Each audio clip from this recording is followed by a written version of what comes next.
mean, just talk about Saturday. Yeah, tough loss, ran out of time. Obviously didn't go the way we wanted, didn't start the way we wanted, but just proud of, as a unit, how we responded. Why do you think y'all were a little bit out of sync and things just weren't rolling like they were in the first half? Yeah, I think it was our first big test on defense, and they pretty much played cover one and had a deep safety, number 15. It was a great player, and so that was the first time that we've seen that all year, fall camp or not. So it was going to take some time to get adjusted to a new style of defense that we haven't seen yet this year, and so I think that initially, and then some one-on-one matchups we didn't win, and then obviously some throws I missed and didn't execute on. And that's kind of a test to them on a good game plan, and for us to not respond initially. Don't the receivers kind of lick their chops though when they see that man one? Oh, absolutely. Yeah, it's I think it was the first 35 snaps of the game. They just went cover one or cover one blitz. So, as a quarterback and as a receiver, you get excited for those opportunities because you make you look really good, or they can also make you look not as that great. And so we didn't hit initially on those, and when we did win, I didn't hit them. And then sometimes whenever they didn't win, then that's when the throw was there. So just kind of unfortunate. What was halftime in the third quarter like for you? Oh, I want the team to win in any way we can, and I can control what I can control. I think I've known you well enough and long enough to know you shake things up. You're always looking for the positive. That's kind of your personality. Yeah, the one plus of playing 7 years is that I've been through a lot.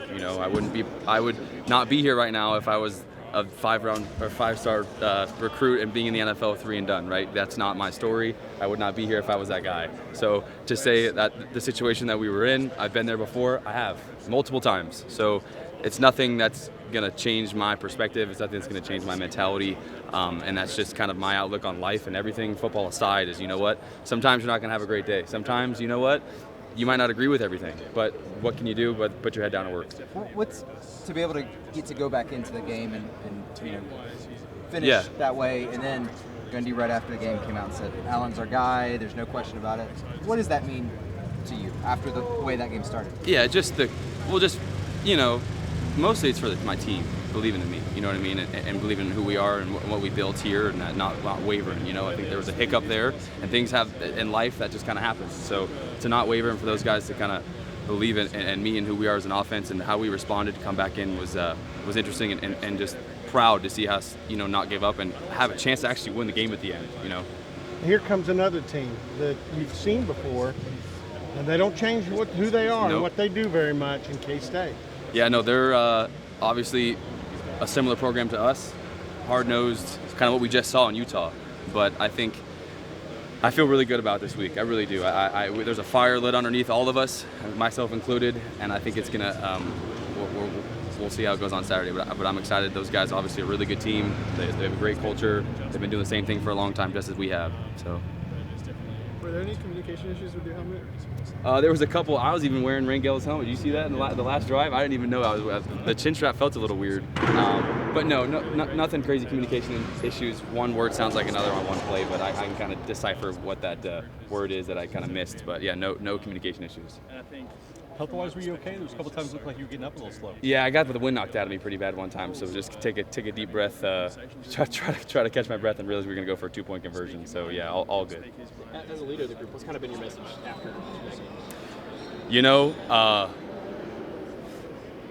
It's just one loss at the end of the day. Like we can't worry too much on, oh my gosh, this happened, oh my gosh, this happened, oh we couldn't complete this or this or that. Worrying about those things is not going to make us a better football team.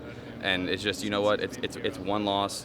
It's going to happen. We still have everything in front of us. We can still win the Big 12. As realistically, we wouldn't want it any other way to Oklahoma State, the hard way. That's what we like to do things around here. So you know what? As we did last year, and we showed, I think we're a better team than what we were last year. So I wouldn't doubt us to go run the table. With that in mind, is this one coming up against Kansas State maybe a bit more important after this Saturday, just in terms of facing another team that's contending for the Big 12 to tiebreakers? Absolutely, no, absolutely. This is a huge one, and we know it's a big one.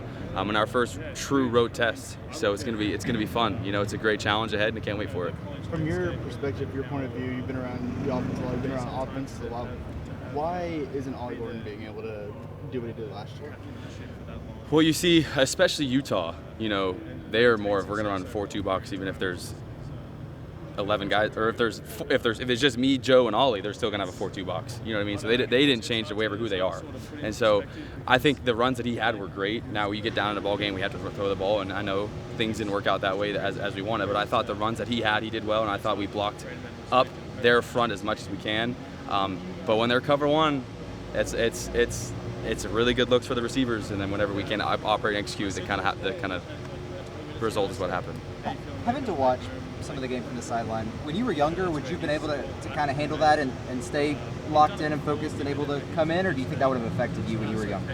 What do you mean by when I was younger? Like I don't know, first 2 years, 3 years? Yeah, like I think it was a good reset in a way, you know, just take a deep breath and to see what's happening, you know. So I thought it was the one positive you can look out of everything is just kind of saying, hey, you know what, take a deep breath, see what's going on there from a bystander's view, and then obviously getting back in there and taking, okay, all right, now I've taken a step back, seeing the situation, go in there and operate and play like you normally do. Do you go through the tablet? Oh yeah, which is great. It's good to see it, you know, what's happening and going. And those were have been a huge addition for us. Were you talking to Garrett at all, like, hey, watch out for this? Or? Absolutely, yeah. They even zoned him out a couple times. Like they played cover one man the first like 30 snaps, and then they kind of came in on a couple third downs and played zone cover 3, you know, and I was making sure, hey, make sure you're seeing those things. And obviously, me and Garrett are tight. We've had a great conversation together, and we talked yesterday and kind of just we want what's best for the team. And obviously, that's my guy, and he's going to be really good here for many years, and he can throw the ball at a high level. So, yeah, we helping him out as much as I can, for sure.